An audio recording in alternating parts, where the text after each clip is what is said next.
That's Wanna Pump the Tar Sands, protest song against the Royal Bank of Scotland. This is Democracy Now!, democracynow.org, The War and Peace Report. I'm Amy Goodman. 5 years ago this month, the firm TransCanada submitted a permit request to build the Keystone XL oil pipeline, which would bring tar sands oil from Canada to refineries on the Gulf Coast. The project has sparked one of the most contentious environmental battles in decades. The Obama administration initially appeared ready to approve Keystone XL, but an unprecedented wave of activism from environmentalists and residents of the states along its path has forced several delays. In the summer of 2011, 1,200 people were arrested outside the White House. Well, on Saturday, protests were held once again around the country in a national day of action urging President Obama to reject Keystone's construction. President Obama also faces continued pressure from backers of the Keystone XL. In their latest push for the project, House Republicans have announced plans to tie the pipeline's construction to the upcoming vote on raising the nation's debt ceiling.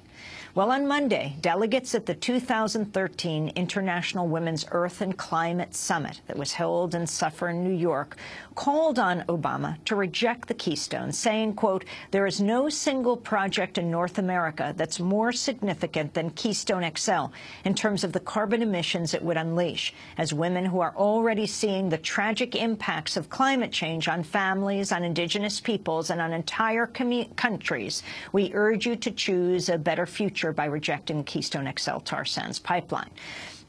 At the conference, Melina Lubicon-Massimo, a member of the Lubicon Cree First Nation, described the impact that massive oil and gas extraction has had on her family and its traditional land in northern Alberta. I come from a small northern community. It's Cree, Nihiao is in our language what we call it. There's nothing that compares with the destruction going on there. If there were a global prize for unsustainable development, the tar sands would be a clear winner. Not that there's a competition going on by any means, but that I just think that, world-renowned people, experts, are really seeing this as one of the, major issues, and that's why it's one of the biggest, the largest source of greenhouse gas emissions in Canada, and why Canada pulled out of the Kyoto Protocol. So this is what it looks like, very viscous. It's, not fluid, so it takes a lot more energy, a lot more water, produces a lot more byproduct. So it's equaling to why it's such a big area is 141,000 square kilometers, equal to that of destroying, England and Wales combined, or the state of Florida for American folks. The mines that we're dealing with are bigger than entire cities. So there's about 6, 7 right now, be up to 9. And this is Imperial Oil, say, for example, will be bigger than Washington, D.C. alone, so that's just a mine. And this is taken from the air, so these are some of the biggest dump trucks in the world. And a lot of the issues for toxicity that we're dealing with is, and which relates to the water, is these huge tailing ponds. They're called ponds, but they're actually big toxic sludge lakes. They currently span 180 square kilometers just of toxic sludge that's sitting on the landscape.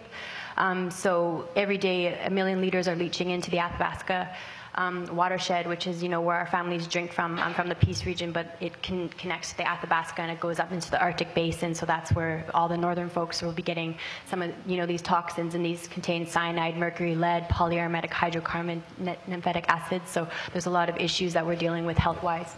That was Melina Lubicon-Massimo, member of the Lubicon Cree First Nation in northern Alberta. All of this comes as Canadian Prime Minister Stephen Harper recently sent President Obama a letter offering a greater pledge of reduced carbon emissions if the Keystone Pipeline is built to bring tar sands oil from Canada to the United States. Well, for more, I'm joined by one of Canada's leading environmental activists, Zipporah Berman. She's campaigned for decades around clean energy and is the former co-director of Greenpeace International's Climate Unit. She's now focused on stopping tar sands extraction as a member of the steering committee for the Tar Sands Solutions Network. Zipporah Berman is also the co-founder of Forest Ethics and the author of the book, This Crazy Time, Living Our Environmental Challenge. Welcome to Democracy Now! It's great to have you with us, Zipporah. Thank you. It's great to be here. Explain what tar sands means for you in Canada and how it has affected your whole country. The tar sands are the single largest industrial project on Earth. The scale is almost incomprehensible if you've never been there. They are not only the single reason that Canada's climate pollution is going up, that we will not meet any of the targets, even the weak targets that have been set, But they're also the most toxic project in the country. They're polluting our water and our air. The tar sands produces 300 million liters of toxic sludge a day that is just pumped into open pit lakes that now stretch about 170 kilometers across Canada. And, you know, one of the important things about what's happening in Canada right now is that Canadian policy on climate change, on environment, on many issues is being held hostage to the goal that this federal government, the Harper government, and the oil industry have of expanding the tar sands no matter what the cost. You know, oil corrodes. It's corroding our pipelines and leading to spills and leaks that are threatening our communities, but it's also corroding our democracy. What we're seeing in Canada is literally the elimination of 40 years of environmental laws in the last 2 years in order to make way for quick expansion of tar sands and pipelines. I mean, the Keystone is not the only pipeline this industry is proposing. It's a spider web of pipelines across North America so that they can try and expand this dirty oil as quickly as possible. And why is it so dirty? It's really dirty because the oil is mixed with sand. So in order to get that oil out, they have to use natural gas. More natural gas is used in the tar sands than all the homes in Canada. So they use natural gas and fresh water to actually remove the oil from the sand. And the result is that each barrel of oil from the tar sands has 3 to 4 times more emissions, more climate pollution than conventional oil. And explain how this pipeline would traverse Canada and the United States and where it goes, what it's for. Does the U.S. benefit from the oil going through the pipeline? No, this is an export pipeline. What the industry wants is they want to get this oil off the continent because they'll get a better price. And so all of the pipelines that are currently being proposed are in order so that the industry can export the oil. So the Keystone, for example, will go all the way from Alberta straight down through the United States and out to the Gulf. And it's not for U.S. consumption. The majority of that oil is destined to, you know, the U.S. is really just in the Canadian oil industry's way. And the result is that this is a pipeline that presents enormous risk to the American people as a result of the terrible record of oil spills and leaks, and not a lot of benefit. Sephora, you've been meeting with a number of scientists this weekend. The New York Times had an interesting editorial called Silencing Scientists, and it said over the last few years, the government of Canada, led by Stephen Harper, has made it harder and harder for publicly financed scientists to communicate with the public and with other scientists. What's going on? Well, first of all, the government has shut down the majority of scientific research in the country that had to deal with climate change. This is a government in denial, and they do not want to talk about climate change. So last year they shut down the Atmospheric Research Station, which was one of the most important places in the world to get climate data. They shut down the National Roundtable on Environment and Economy. They've fired hundreds of scientists, and the ones that are left are being told that they can't release their research to us, even though it's taxpayers-funded research. They're also being told that they can't speak to the press unless they have a handler, and it's an approved interview. They have to have a handler from the Prime Minister's office. So the scientists that I've talked to they're embarrassed, they're frustrated, they're protesting. Last week in Canada, we had hundreds of scientists hit the streets in their lab coats, protesting the federal government because they can't speak. They're being muzzled. You know, to the extent that the, quite eminent journal Nature last year published an editorial saying it's time for Canada to set its scientists free. I mean, this is an amazing story. We know it in the United States under the Bush administration. You had James Hansen, who is head of the Goddard Institute for Space Studies at NASA, who had a handler who hadn't graduated from college. He was, I think his credential was that he had been active on the Bush campaign committee, re-election campaign committee. And James Hansen had to go through him to deal with the media. Right. Well, and James Hansen still got to deal with, to speak to the media. Most of the scientists that I'm talking to in Canada can't speak to the media at all. And if they want to talk about climate change, they're definitely not going to get those interviews approved. But it's not just the scientists that are being muzzled and the climate research that's being shut down and people that are being fired. We've also seen an unprecedented attack on charitable organizations that deal with environmental research. The Canadian government has the majority of environmental organizations under Canadian revenue audit. And so the result is you have the majority of the country's environmental leaders not able to be a watchdog on what the government is doing. And secret documents revealed through Freedom of Information this year show that the government eliminated all these environmental laws in Canada at the request of the oil industry because the environmental laws were in their way. The Enbridge Northern Gateway Pipeline crosses 1,000 streams. And that would normally trigger an environmental assessment process. Well, when you have no laws, you have no environmental assessment. So when they eradicated all the environmental laws, 3,000 environmental assessments for major industrial projects in Canada were cancelled. Now those projects are just approved without environmental assessment. What does it mean, the activism for you in Canada in the United States, when clearly President Obama has been forced to delay the decision on the Keystone XL because of the massive protest against it?